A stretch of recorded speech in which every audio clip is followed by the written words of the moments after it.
2 Corinthians chapter 12, verses 9 through 10. But he said to me, "My grace is sufficient for you, for my power is made perfect in weakness. Therefore I will boast all the more gladly about my weaknesses, so that Christ's power may rest on me. That is why, for Christ's sake, I delight in weaknesses, in insults, in hardships, in persecutions, in difficulties. For when I am weak, then I am strong."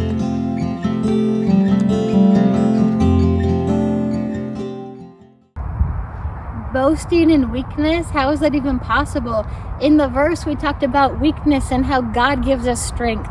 It is his strength that helps us keep going. And in running, we have those moments where we feel weak. Maybe a strong wind is in our front, or an uphill is in front of us, and it just feels harder. The momentum forward just feels slow. But that opposition, that strength against us, that makes us feel weak, is the very thing that God uses to propel us forward. And so when it's at our front, we lower ourselves into that front wind and it goes over us. We humble ourselves and say, "God, I need you in this moment." But that front wind, at some point, you're going to turn a corner. You are going to have it where it's at your back. And that front strong wind that you felt like it was a struggle to go into is the very thing that is now pushing you forward. And you stand up in that moment and you become the biggest wind block possible. And so instead of hunkering down, you're upright and you're just letting that opposition now push you forward. And it is just this gratitude of, "God, thank you for getting me to this place." And what started off as just the struggle is now your victory, just going forward. And so those two things have stuck with me for so long, this idea of humility and gratitude. And when you get to the top, you still need to have that just humble stance of, "God, thank you for getting me here. I'm only at the top of this mountain because you got me here." But also, in those low valley moments, you have to be grateful, because even in those hard times when you feel like it's going to break you, that you can't go anymore, you can still be grateful because, "God, you're still with me. You're still giving me the strength in this weakness." And so this idea of humble and grateful, same thing with opposition. Just when that front is coming, humble, and when it's behind you, grateful. And in those mountains and valley tops, that is the same thing in parenting. Opposition will come, but it doesn't last forever, even when it feels like it might.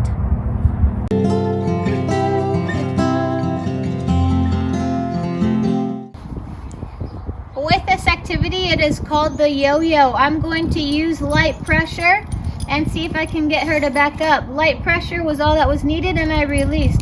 Light pressure, and I release.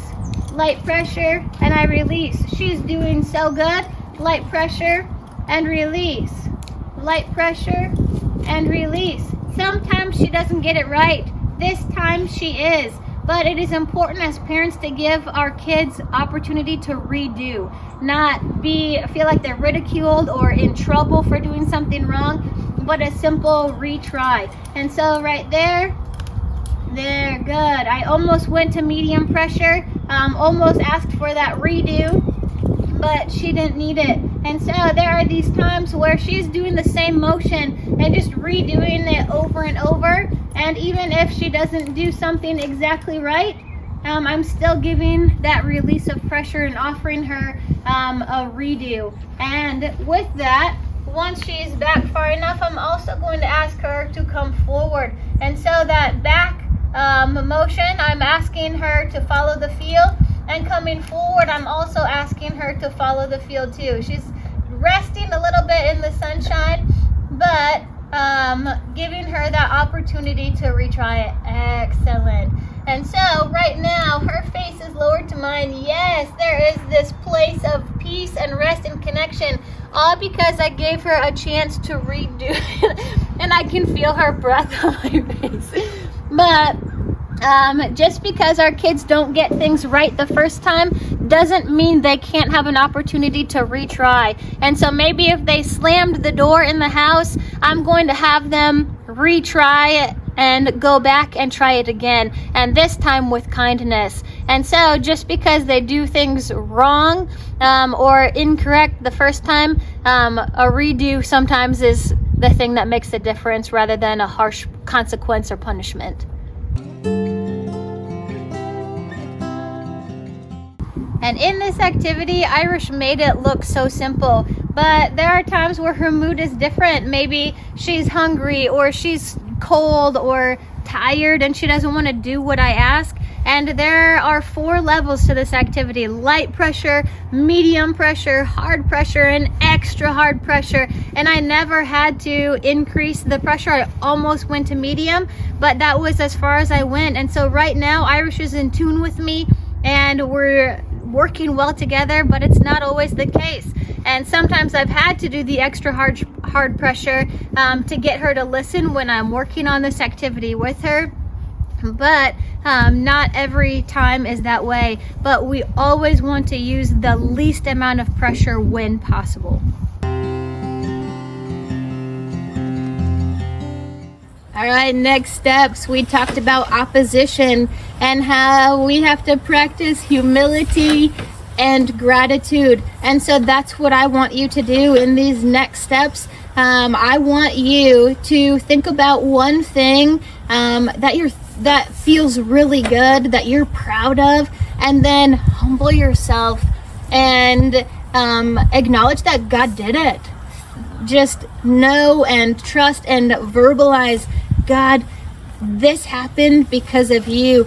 This good thing is here because of you.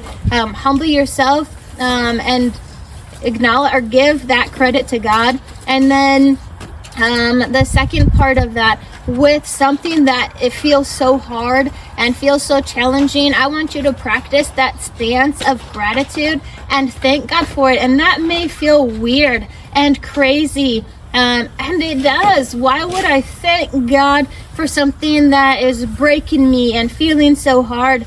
But in that, we got to know that that's not the end of the story, and God's going to use it and is using it. So let's thank God for it. And 8 years of infertility, I thanked God for that because I knew that God had a purpose for it, a reason for it. And it became evident when my daughter had her own child at 17 and I was struggling with 8 years of infertility. God used that. That was the one thing, that big shift changer in our connection with one another. So I want you to know and trust that God's got a purpose for it. God's going to use it for something good. So thank him for it because he hasn't left you. You're not in it all by yourself. So that practice of gratitude and humility, that's what I want you to do.